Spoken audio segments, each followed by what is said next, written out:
Assalamualaikum warahmatullahi wabarakatuh. Kembali lagi di channel aku, Amalia Ranum.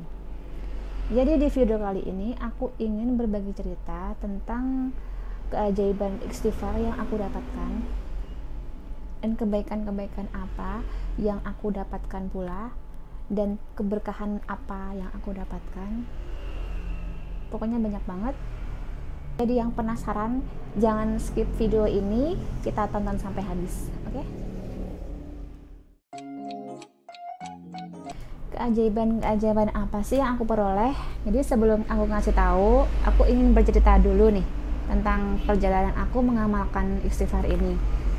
Jadi selama aku memulai menjalankan atau mengamalkan istighfar ini, banyak banget cobaan, ujian yang aku dapatkan.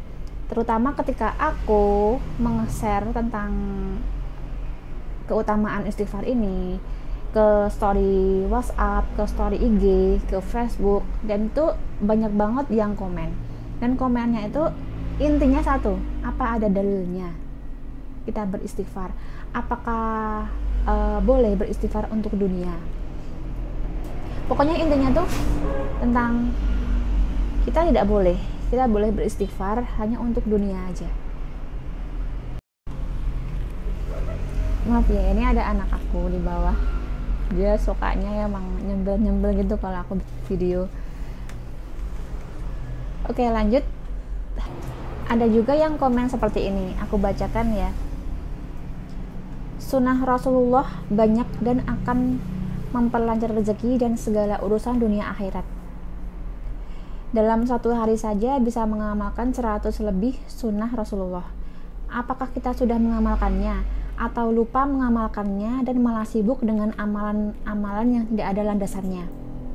Ini tamparan untuk saya juga, karena saya suka kelupaan mengamalkan sunnah Rasulullah.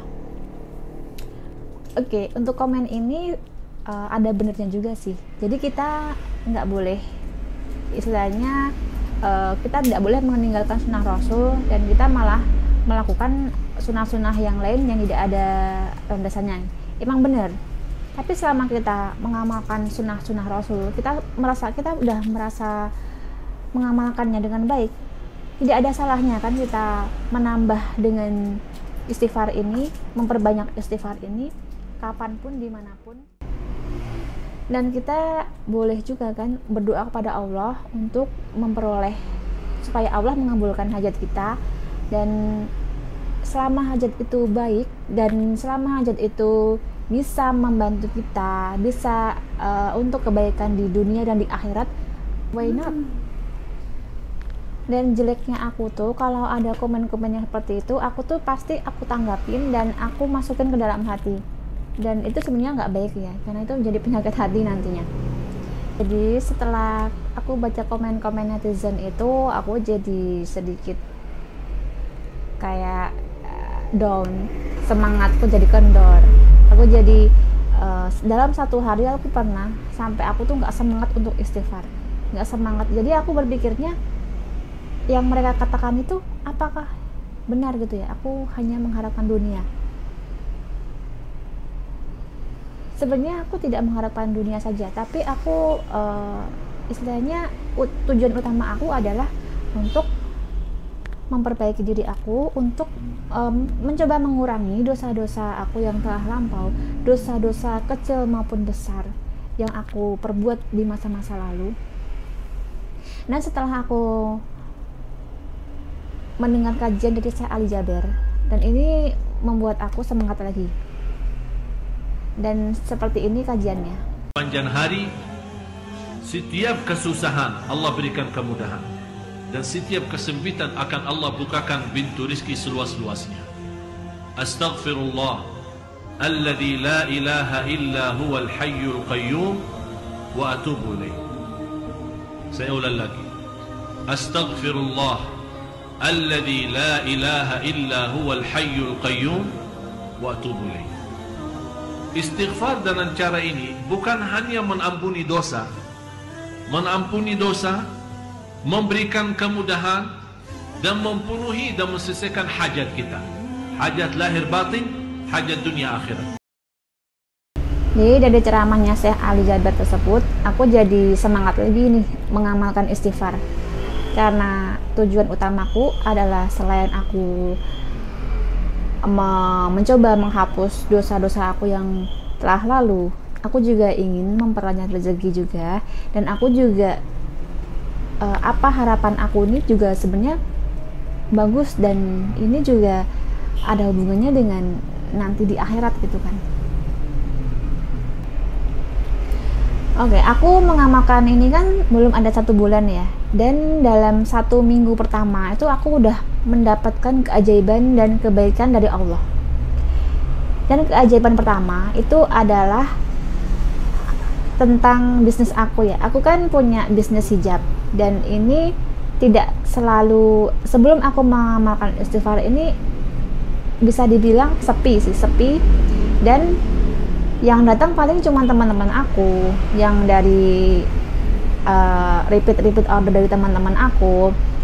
Tapi setelah aku mengamalkan istighfar ini, tidak disangka-sangka ya, aku yang jarang promosi, aku yang jarang share ke medsos tentang jualan aku, tiba-tiba ada yang WA, ada yang datang juga ke toko.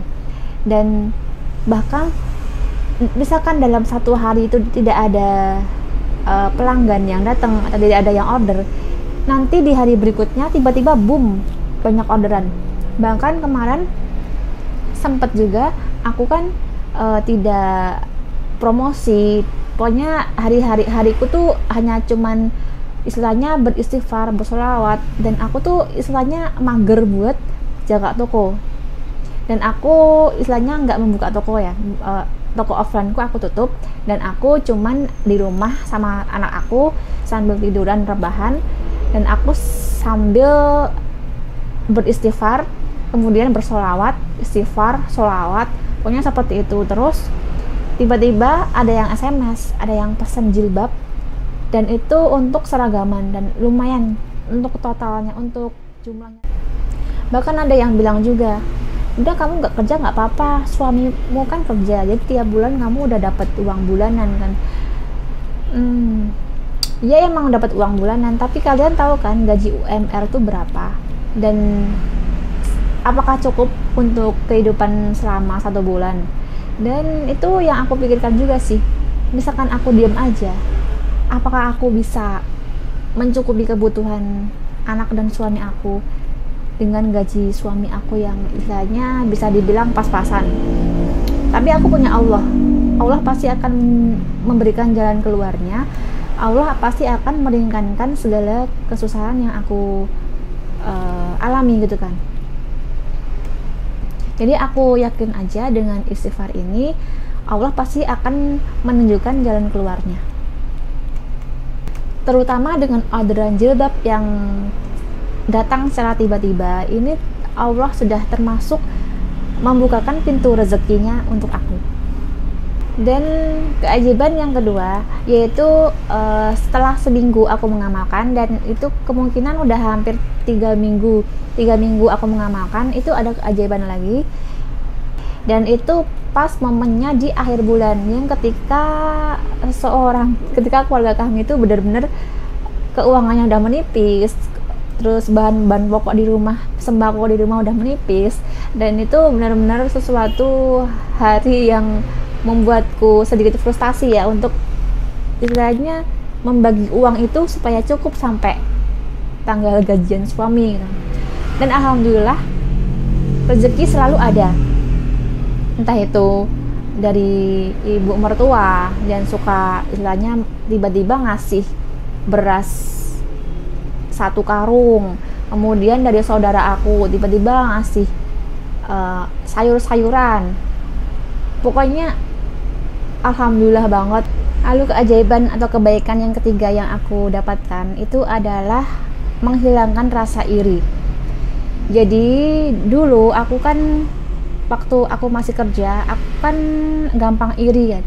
Misalkan ada temen yang beli sesuatu, terus aku kepengen beli juga, terus jadi kayak ada rasa gengsi juga kan. Misalkan punya uang kok nggak dibeliin gitu kan. Jadi itulah pikiran jelek aku. Dan rasa iri ini tuh muncul lagi kan, sekian lama nggak muncul, ternyata ini muncul lagi kan. Kemudian aku harus bisa sih mengontrolnya. Lalu aku inget tentang kajian Syekh Ali Jaber kan, tentang istighfar ini. Lalu coba aku akan istighfar terus dan untuk menghilangkan rasa iriku ini kan. Kemudian aku istighfar astagfirullahaladzim alladzi la ilaha illa huwal hayyul qayyum wa atubu ilaihi. Astagfirullahaladzim alladzi la ilaha illa huwal hayyul qayyum wa atubu ilaihi. Terus sampai aku nggak menghitungnya beberapa, akhirnya lupa kalau aku punya rasa iri itu. Dan alhamdulillah kebaikan terus berdatangan di kehidupan aku dan keluarga aku. Mungkin itu aja yang bisa aku sampaikan di video kali ini. Semoga video ini bisa menginspirasi teman-teman semuanya untuk tetap beristiqomah, untuk beristighfar dan bersolawat. Dan aku minta maaf jika ada salah-salah kata, ucapan, atau perbuatan menyinggung pihak-pihak lain. Aku minta maaf. Jika kalian suka dengan video ini, jangan lupa sedekah, like, subscribe, dan komen juga boleh. Bye. Sampai ketemu lagi di video aku selanjutnya. Wassalamualaikum warahmatullahi wabarakatuh.